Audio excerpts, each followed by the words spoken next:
ప్రజలకు అర్థమైంది, అక్కడ మోసం జరిగింది, అక్రమాలు జరిగాయి డిఎస్సి దాంట్లో, అండ్ నిజమైన అభ్యర్థులకు అన్యాయం జరిగింది, డబ్బులకు లావాదేవీలు కూడా జరిగాయి అనేది రికార్డెడ్గా అవి దొరికాయి.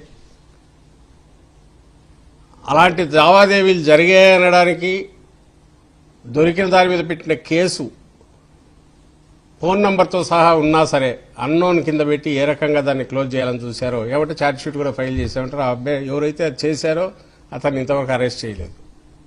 అంటే మీ ఆశీర్వాదం ఉన్నట్టే కదా వాళ్ళకు. అంటే ప్రతిదీ బుకాయించడము, దబాయించడం కదా, అసలు ఏమి జరగనట్టు అంత ప్రశాంతంగా ఉన్నట్టు బిహేవ్ చేస్తున్నాడు. దాన్ని బద్దలు కొడతాం, అది బద్దలు కొడతాం ఖచ్చితంగా. ఇది అతను రాజీనామా చేయాల్సిందే లోకేష్, అంతవరకు దీన్ని పుష్ చేస్తాం. ఎందుకంటే తప్పు చేశాడు కాబట్టి. లేదు చేయలేదనేది ప్రూవ్ చేసుకోవాలా. ఎక్కడ నీ దర్యాప్తు కాదు, దొంగే తనే అడ్వకేటు, తనే జడ్జిలాగా ఉండడాన్ని ఎట్లా ఒప్పుకుంటాం? అది ఖచ్చితంగా ఈ స్టేట్ కాదు, బయట దీన్ని జరగాలి. సహజంగానే జాతీయ దర్యాప్తు సంస్థ అయిన సిబిఐతో దీన్ని జరిపించాలి. సిబిఎన్ ఎంక్వైరీ కాదు, సిబిఐ దర్యాప్తు జరగాలి మనకు అనేది మా డిమాండ్. అప్పుడు ఈయన పునీతుడై బయటికి రావచ్చు లోకేష్. వచ్చి ఆయన విద్యామంత్రి కావచ్చు, లేదంటే ఆయన కోరుకుంటున్న ముఖ్యమంత్రి అన్న గమ్మన వద్దని ఎవరన్నా. అంతవరకైతే ఈ తన మీద పడిన దీన్ని క్లియర్ చేసుకోవాల్సిన బాధ్యత రాజకీయాల్లో చాలా భవిష్యత్తు ఉందని ఆయన తను అనుకుంటుంటే లోకేష్ తను ఫేస్ చేయాలా.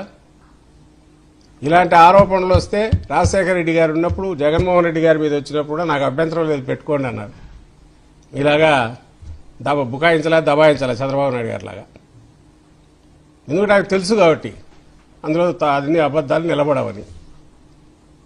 ఆ ధైర్యం ఉంటే చంద్రబాబు నాయుడు గారు కానీ ఆయన కుమారుడికి కానీ వాళ్ళు కూడా దీన్ని యాక్సెప్ట్ చేయాలి. గవర్నమెంటే వాళ్ళది ఏం మంత్రి పదవి నుంచి పోగానే ఆ నుంచి పోయినట్టేం కాదుగా. తన నిజాయితీని ప్రూవ్ చేసుకుని మళ్ళీ టేకప్ చేయొచ్చుగా. నేను పవన్ కళ్యాణ్ గారు ఆ రోజు ఆలోచించి ఎన్నికల ముందు చెప్పాం, పేద పిల్లలు ఎవరైతే చదువుకున్నారో నిరుద్యోగులకు ఉద్యోగం ఇస్తాం, మెగా డిఎస్సి పెడతాం, మొదటి సంతకం పెట్టి 1 సంవత్సరంలో ఉద్యోగాలు ఇస్తామని ఆ ఉద్యోగాలు ఇచ్చాం. ఉద్యోగాలు ఇవ్వకుండా చేయాలని 350 సార్లు కోర్టుకు వెళ్లారు. అన్ని వెకేట్ చేపించాం, ఉద్యోగాలు ఇచ్చాం. వాళ్ళ రమ్మన్నాం, కుటుంబాలతో వచ్చారు. వాళ్ళు ఒక్కొక్కసారి చెప్తే ఆనందం కలిగింది. చిన్న పిల్లల్ని వదిలిపెట్టి రాత్రింబగళ్ళు చదువుకొని భర్తల సహకారంతో ఆడబిడ్డలు చదువుకున్నారు, భార్య సహకారంతో భర్తలు చదువుకున్నారు. 7 ఏళ్ళు 5 ఏళ్ళు పడిన కష్టానికి ఫలితం వచ్చిందని ఆనందపడ్డారు. అలాంటి సెంటిమెంట్తో వాళ్ళు వచ్చి అది తీసుకున్నప్పుడు నేను చూశాను. ఒక్కొక్కరిది ఒక్కొక్క వాళ్ళ యొక్క బ్యాక్గ్రౌండ్ చూసి చాలా బాధ వేసింది. అలాంటి పరిస్థితులు ఇచ్చాం.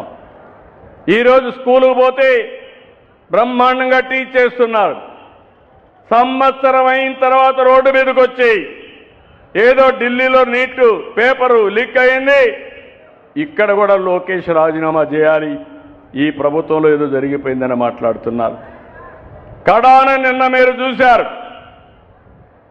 ఎవరైతే ఉద్యోగాలు వచ్చాయో మెగా డిఎస్సిలో వాళ్లే ర్యాలీ చేసి ఇంతవరకు చూశాం, ఇప్పుడు మాకు ఓపిక నశించింది, మేము చదువు చెప్పడం ఎంత బాగా చెప్తామో తప్పు చేసిన వాడిని చితక కొట్టడం కూడా అదే మారి కొడతామని రోడ్డు మీదకి వచ్చారు.